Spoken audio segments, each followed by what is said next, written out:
It's a veggie BLT pita! I totally suck at video games, but love to play them anyway.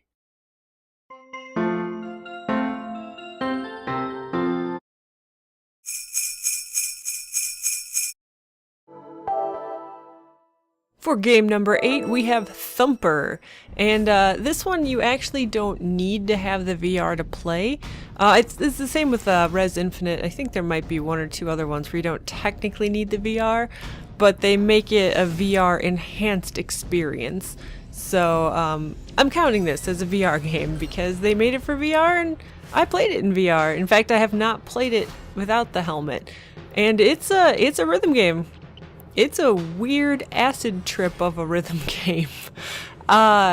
Because it isn't technically made for just VR, it's not the most exciting thing to watch someone play, so I'll only show a little bit of myself playing it because it's just me staring straight ahead but using the controller. It's just a weird rhythm game that keeps evolving as you go on. It starts simple with just pressing, the X button at the right timing as the droning beat just keeps going on in the background, repeating over and over and just sinking into your brain until it's there, even when you're sleeping at night. Not that that happened, of course not, but it's intense. But yeah, so it starts out with just like the X button, and then you have turns, so you're pressing like the direction and the X at the same time, and then later they add in where you have to hold X to go over like these kind of like train track noises, and there's longer turns, and this is just the demo, but in the full game it goes even farther and involves different buttons and jumping, and I don't even know how you're supposed to keep up with it. Like, I can't even get very far in the first few levels. Like, I can get to like the Omega boss, which you'll see, and that's about it.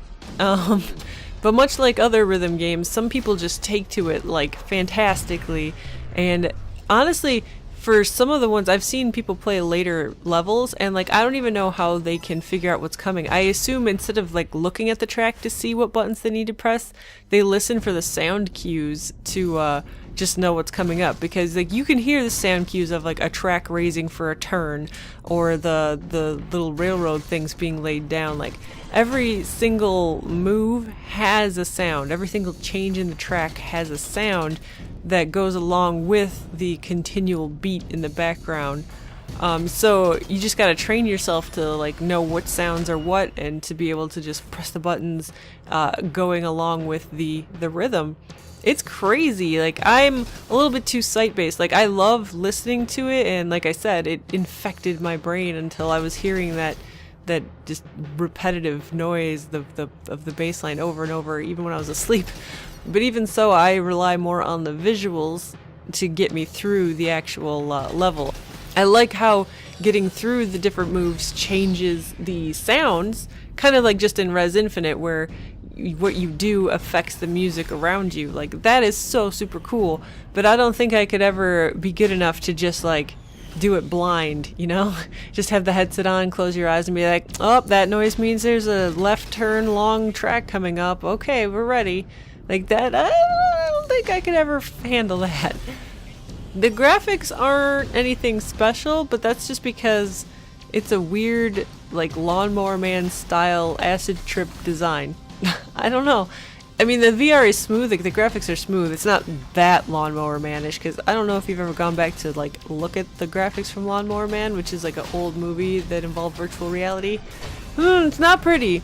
So it's not like that at all. I'm not saying that it's ugly graphics, but it's basic shapes and weirdness, so you're not really paying attention too much to the graphics themselves. You play as this little weird bug thing. If you get hit, you lose like a shielding, but you can get shield back at the end of the stages by hitting the button at the right time. Although they don't explain that to you, you just kind of have to do it by instinct, because you're like, ooh, shiny button, I should press it at the right time, and then you're like, hey, I got some health back. And despite the graphics not being anything super crazy special, they really work for what it is, because you don't want to be distracted by too much flashiness. Like, I don't know, I've played some rhythm games different from this, granted, but I've played some kind of like the actual Hatsune Miku games that came out you're so distracted by the background and the videos going on, and there's like colors and stuff going all over the place, that sometimes it's hard to find where the buttons are that you need to press, or you know, like what you need to do. This one definitely has some distracting things, but you're really focused on the track. I mean, there are some distractions, but it's not overwhelming. The speed of the game itself can become overwhelming because, like I said, you just need to be able to react right away. But the visuals are not overwhelming. It's a nice balance that works pretty well. The impact when you like hit the bosses and the boss levels, it's neat. I mean, it disrupts the whole flow of the actual like steady beat, so that kind of makes it feel like you're doing damage, I guess. Or I don't know what you're doing to the bosses, but just the whole fact that everything just stops to do that, like, it makes you feel powerful or like you did something right. So they did really good conveyance with that in this kind of rhythm game. There is a scoring system to the game, depending on how good you do, how much damage you take, and I think if you can do better on the turns, like if you don't hold X and the direction button way beforehand, I think that actually nets you more points, and just different moves in general. Like sometimes the railroad tracks, like if you don't hold X the whole time right before going over it, if you like time it just right, I think you get more points, because I don't get the full points even if I get no damage. Sometimes I don't get the full points, so I imagine there's like a timing addition to the point score. But that's a cool feature, because even when you do beat the game, or if you get really good, or even if you are only stuck in the first few levels because you suck at games, you can still do them over and over and try and beat your old score. So that does add replay value. I'm half disappointed and also half not disappointed that there isn't necessarily a song in the background.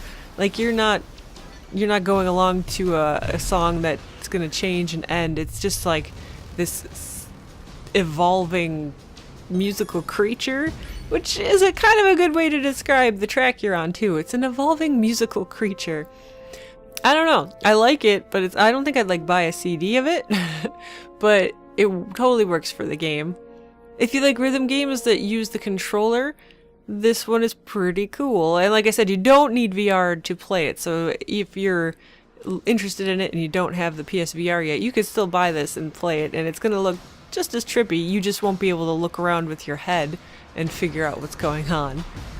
So there you go. If you want to play a cool rhythm game in VR or out of VR, I would definitely say give Thumper a try.